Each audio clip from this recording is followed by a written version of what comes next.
بەناوی خوای گەورە و میهرەبان کۆمەڵانی خەڵکی کوردستان ئەم کاتتان باش.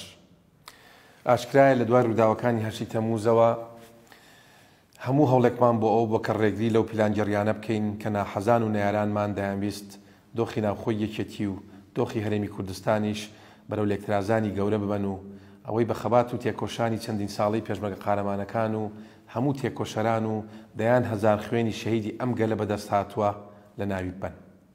بەڵام ئێمە لە پەرۆشیمان هەوڵی خاوکردنەوەی گرژەکان و پاراستی دۆخەکەماندا سەرباری تیرۆرکردن و شەیدکردنی چەند هەواڵێکمان کە هەرگیز لە یادیان ناکەین، سەرباری ئەوەی کە بە نایاسایی و دوور لە هەموو عرفێکی حزبی مامەڵەمان لەگەڵ کرا، بەڵام ئێمە تەنها لە خەمی بەرژەوەندی باڵاکانی گەل و نیشتیمان بووین، دوور لە بەرژەوەندی شەخسی و حزبی لە پێناو زیاتر تێکنەچوونی دۆخەکە هەردانمان بە خۆمانداگرت. بۆ چارەسەرکردنی کێشەکانیش ڕێگەڕاستەکەمان هەڵبژارد بە گرتنەبەری ڕێگەی مەدەنی و یاسایی و پەیڕەوی و بۆ بەسەروەرکردنی یاسا هەوڵماندا لە دادگا بەرگری لە خۆمان بکەین. لە هەموو ئەو تۆمەتە ناڕەوایانەی ئاراستەمان کرابوون. بێتاوانی خۆمان سەلماند کە هەموو شتان شایەتی ئەومان بۆ دەدەن، چونکە پێمان وایە کۆمەڵانی خەڵک و یەکێتیەکان زۆر لەوە گەورەترن کە تووشی ترس و دڵڕاوچیان بکەین و ژیانیان بخەینە مەترسیەوە.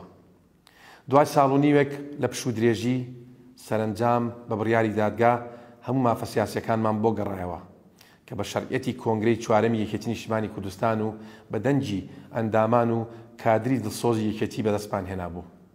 هەر بۆیە لە ئەمڕۆ وەک هاوسەرۆکی یەکێتی نیشتیمانی کوردستان دەست دەکەینەوە بە چالاکیە سیاسیەکانمان و بە پشتیوانی هەواڵان و ئەندام و کادرانمان لەگەڵ هێز و لایەنە سیاسیەکانی کوردستان و عێراق هەوڵی یەکریزی و بەدیهێنانی خۆشگوزەرانی بۆ هەموو هاوڵاتیان دەدەین.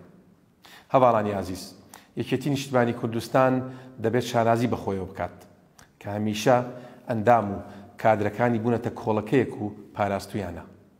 خۆتان باش ئاگادارن کە ژیانی ڕێکخراوی و حزبی لە ناو یەکێتی بەرەو چه ئاقارێک ڕۆیشتووە. لە ماوەی ئەو ساڵ نیوەدا ڕۆژانە پەرۆشی و گلەی و گازندەی ئێوە و کە سوکاری سەربەرزی شەهیدان و دڵسۆزانی یەکێتی و کۆمەڵانی خەڵکی کوردستانم پێگەیشتووە. منیش وەک ئێوە نیگەرانم لەم لاوازبوونی دۆخی یەکێتی و خراپبوونی پەیوەندی ناوخۆیی و هەرێمایەتی و نێودەوڵێتەکان کە لە مێژووی یەکێتی وەک ئێستا نەبووە. ئەدای لەناو حکومەت لاواز بووە و کاریگەری ئەو تۆی نەماوە لە بڕیارە گرنگ و چارە نووسازەکان لە عێراق و کوردستان کە ئەوەش ڕاستەوخۆ کاریگەری کردۆتە سەر ژیانی کۆمەڵانی خەڵکی کوردستان. هەر بۆیە هەنگاوەکانمان لە ئاست خواست و داوەڕاوەکانی ئێوە دەبن. دڵنیاتان دەکەم کە لە پێناو خوێنی شەهیدان و ئاسوودەکردنی ڕۆحی مامی گەورەمان بەشێک دەبین لە چارەسەر. لەو سۆنگەیەشەوە پەیامێکم ئاراستی ئەندامانی بەڕێزی ئەنجومەنی سەرکردایەتی کردووە کە ڕۆڵی خۆیان ببینن لە ئاست ئەو بەرپرسیارەتیەی لەسەر شانیانە بۆ ئەوەی بەیەکەوە ئەم دۆخە هەستیارە تێپەڕێنین و شکۆ و سەروەری بگەڕێنەوە بۆ حزبی شەهیدان. هیوادارین ئەم نسکۆی بەسەر حیزبەکەماندا هێنرا پندێک بێت بۆ بە خۆداچوونەوە و ڕاستکردنەوەی هەڵەکانی ڕابردوو.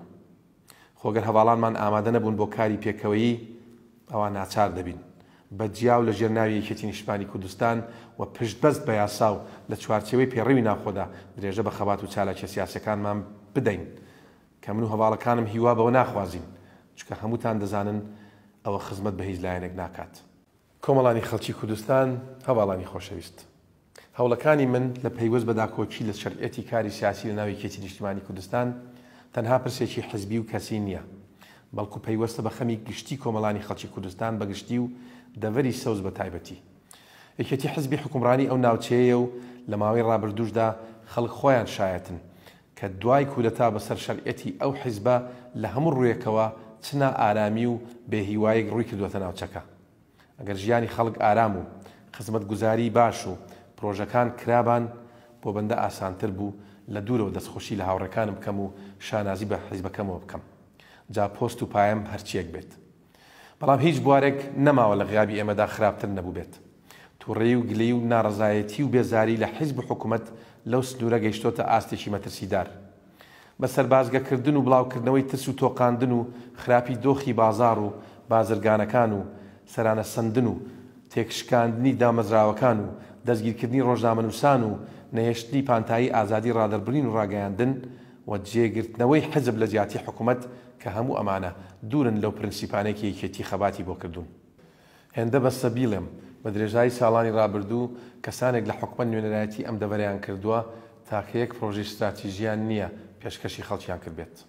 لێرە ئامۆژگاری هەواڵانم دەکەم کە بەدەست تێکەڵکردن لەگەڵ ناحەزان هەڵنەخەڵەتێن. باوەشکردن بە نەیاران و دوژمنانی ئەم ئەزموونەی بەدەست هاتووە لە پێناومانەوە لە پۆستێکدا خزمەتیان پێناگەێنێت. بێبەها پیشاندان و بە سیاسیکردنی بڕیاری دادگا لە هەرێمی کوردستان خزمەتیان ناکات. تەنیا ڕێگەی ڕاست گەڕانەوەی بۆ شاڕێی سیاسی و حیزبایەتیکردن بە ڕێگەی سیاسی و پەیڕەوی. هەواڵانی خۆشەویستم، سیاسەت لە دیدی بەندەدا بەشێکە لە چاکەی گشتی و بۆ ئەوەش دەبێت خەڵک شایەتیت بۆ بدات. من هەموو جوڵەیەکم یاسایی یان سیاسی پشت ئەستور بووە بە متمانی دەنگی ئەندامانی کۆنگرە و پەرۆشی و پشتیوانی هەواڵانی یەکێتی و کۆمەڵانی خەڵکی بەگشتی. هەر بۆیە دەبێت هەواڵانمان بزانن کە پێکەوە دەتوانین دەنگدەران و کەسوکاری شەهیدان و کادر و ئەندامەکانمان ئاش بکەینەوە و خۆمان بۆ ئەو هەڵبژارنە پەرلەمانیە ساز و ئامادە بکەین کە لە ئایندەی نزیکدا دێتە پێش. چونکە جەماوەر لەوە زیاتر لێمان قبول ناکات.